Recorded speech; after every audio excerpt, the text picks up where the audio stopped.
के Chabahar port पर अमेरिकी हमला, कंट्रोल टावर तबाह, बड़ी रणनीतिक चिंता। ईरान की धमकी, अमेरिकी सैनिक नहीं बचेंगे। हॉर्मुज में संकट, वैश्विक व्यापार पर असर। भारत के निवेश पर युद्ध की मार। क्या तीसरे विश्व युद्ध की ओर बढ़ रही है दुनिया? पश्चिम एशिया में युद्ध अब और खतरनाक मोड़ पर पहुंच चुका है। अमेरिका ने लगातार छठी रात ईरान पर बड़े पैमाने पर एयर स्ट्राइक की है, लेकिन इस बार हमला सिर्फ ईरानी सैन्य ठिकानों तक सीमित नहीं रहा। अमेरिकी हमले की चपेट में आया चाबहार पोर्ट का कंट्रोल टावर, जिस पर भारत ने वर्षों से रणनीतिक निवेश किया है। इस हमले ने सिर्फ ईरानी नहीं बल्कि भारत की सामरिक और व्यापारिक रणनीति को भी झटका दिया है। अमेरिकी रक्षा मंत्री पीट हेग्सेथ ने खुद क्षतिग्रस्त कंट्रोल टावर की तस्वीर साझा की है। वहीं ईरानी सरकारी मीडिया ने भी हमले की पुष्टि की है। बताया जा रहा है कि पिछले एक सप्ताह में चाबहार पोर्ट पर यह तीसरा हमला है। अमेरिकी सेंट्रल कमांड के मुताबिक इस ऑपरेशन में फाइटर जेट, ड्रोन और युद्धपोतों का इस्तेमाल किया गया। हमलों में एयर डिफेंस सिस्टम, तटीय निगरानी केंद्र, सैन्य लॉजिस्टिक्स और समुद्री ठिकानों को निशाना बनाया गया। लेकिन सबसे बड़ा सवाल यही है कि आखिर भारत के लिए इतना महत्वपूर्ण चाबहार पोर्ट इस युद्ध की चपेट में क्यों आया? चाबहार वही बंदरगाह है जिसके जरिए भारत पाकिस्तान को दरकिनार कर अफगानिस्तान और मध्य एशिया तक व्यापार करता है। इस परियोजना में भारत ने बड़ा निवेश किया है और इसका संचालन भारतीय company India ports global limited कर रही है। ऐसे में इस पोर्ट पर हमला भारत के लिए केवल आर्थिक नहीं बल्कि रणनीतिक चिंता का विषय भी बन गया है। युद्ध के मैदान से लगातार आक्रामक बयान भी सामने आ रहे हैं। ईरान ने साफ चेतावनी दी है, यदि अमेरिका ने जमीनी हमला किया तो अमेरिकी सैनिकों का कत्लेआम होगा। ईरानी सांसद बहनाम सईदी ने खुले मंच से कहा कि अमेरिका को इसकी भारी कीमत चुकानी पड़ेगी।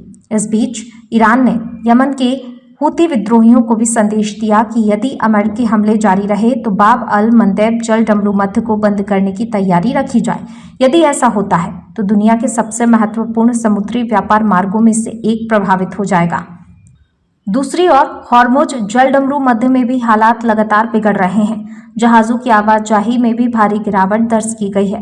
समुद्री निगरानी एजेंसियों के मुताबिक पहले जहां रोजाना बड़ी संख्या में जहाज गुजर रहे थे, अब उनकी संख्या लगातार घट रही है। भारत सरकार ने भी एहतियात के तौर पर हॉर्मुज से गुजरने वाले जहाजों पर भारतीय नाविकों की नई तैनाती फिलहाल रोक दी है। ईरान ने यह भी दावा किया है कि उसने कुवैत और बहरीन में मौजूद अमेरिकी सैन्य ठिकानों पर ड्रोन हमले किए हैं। वहीं इस्लामिक रेवोल्यूशनरी गार्ड कॉर्प्स ने ओमान और हॉर्मुज क्षेत्र में अमेरिकी रडार सिस्टम नष्ट करने का दावा किया है। हालांकि इन दावों की स्वतंत्र पुष्टि अभी नहीं हो सकी है। इस बीच कूटनीतिक मोर्चे पर चीन और पाकिस्तान ने अमेरिका और ईरान से युद्ध रोककर बातचीत शुरू करने की अपील की है। चीन के विदेश मंत्री वांग यी ने सभी पक्षों से युद्ध विराम समझौते का सम्मान करने और संघर्ष बढ़ाने के बजाय संवाद का रास्ता अपनाने की बात कही। युद्ध के बीच एक और बड़ा विवाद सामने आया है।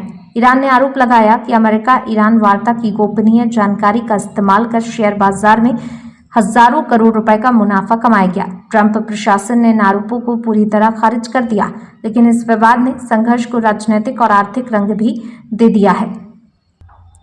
युद्ध विराम टूटने के बाद दोनों देशों के बीच लगातार हमले जारी हैं। ईरान ने दावा किया है कि अमेरिकी हमलों में कई लोगों की मौत हुई है और सैकड़ों घायल हुए हैं। दूसरी ओर अमेरिका का कहना है कि उसके निशाने सिर्फ सैन्य ठिकाने हैं और अभियान तब तक जारी रहेगा जब तक ईरान की सैन्य क्षमता कमजोर नहीं हो जाती। लेकिन इस पूरे घटनाक्रम में सबसे ज्यादा चिंता भारत को लेकर है। चाबहार पोर्ट पर हमला केवल एक सैन्य घटना नहीं माना जा रहा, बल्कि ये भारत की क्षेत्रीय रणनीति, व्यापारिक हितों और ऊर्जा सुरक्षा पर भी सीधा असर डाल सकता है।